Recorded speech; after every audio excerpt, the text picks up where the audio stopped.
So, hello, good morning. Today I'll be starting off with information security.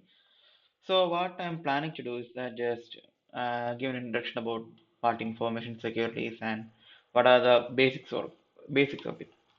So, starting off with information security, we often correlate cybersecurity with information security, but in essence, what is it's that cybersecurity is a broader term which we use to specify about you know, hardening the systems and so on. But information security is a bit different, but it's correlated in a way. Information security is something that affects us all in equal terms because our information is being stored everywhere. So, in case of a cyber attack, it poses an threat of information security vulnerability.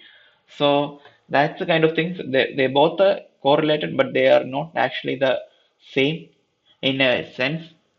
So starting out with that, we could say that there are mainly, mm, multiple things to consider.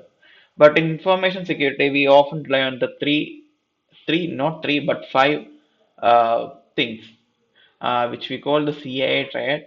But in addition to that, there are two more things.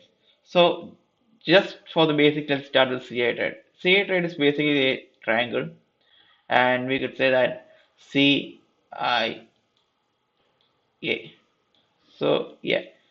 So C stands for confidentiality. So confidentiality means that the data which we send should be only available to the uh, you know the person to whom which we are sending it.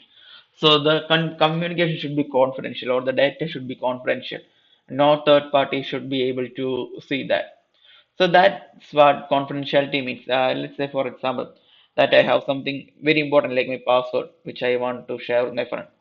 In reality, we wouldn't do that, but we can say that it's a kind of thing which is confidential. So only me and my friend should know that. If anyone else came to know about that, then it will be a breach of confidentiality. So the primary pillar of information security is confidentiality. Then for integrity, we could say that integrity is something that we say that the original content should be preserved at all times. So if I say I send a message to my friend and the content says that hi Jerome, but when it reaches my friend, it is like hi Jibin. So there's a change in the original message and the message which is being received by my friend. So there's a tampering of data. Integrity is there to make sure that even if a tampering occurs, the sender and the receiver or the two parties get notified about it, and that data is discarded. So integrity actually, stops the tampering of data. Then after that we have A, that is we stands for availability. So what availability means that it should be available at all times. So at the times which is being put up by the organizations. So for example, if we take CH for Easy Council for example, or if we take Konami eFootball, for example, we can see that they are almost up at all times except for Thursdays in case of eFootball. So that's a example of availability. It's not a high level example, but you understand. They make sure that the game is up on all the other times, and they do their daily maintenance on Thursday, so that the downtime is at minimum. That's another part. It comes under storage management systems, backups, and all those things. That is another part. So for now, we could say that availability means that the data is available at all times or at nearly all times with significant less downtime. So that's availability. Then we have another two. I haven't seen much of that being used here. That is authenticity and non-reputation. So authentication means that the person should be authenticated to view the data. That means, what does it mean? That if I want to log into my Instagram account, that's an authentication procedure. It makes sure that the right person is actually accessing the data.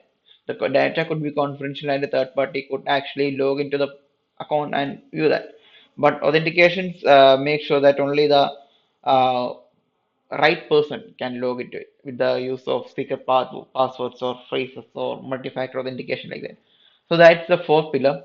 And the last and final one, but it's not, but it's very important, is non-repudiation. So non-repudiation means that the data which we send to my friend, or a data which is being sent by my friend to me, could not be, and the person who is sending could not say that, oh, I haven't sent this data. So it actually enforces that a person is actually, responsible for a message being sent or a data being sent. It often comes with digital signatures, so we make sure that the data has been originated from the same device or the same account with the use of digital signature, so that in future events the person cannot deny it. So that's how it happens. So that's it for today, and we'll continue with uh, TTP methods and why an attack happened and vulnerability and so on in the next videos. So till then, bye.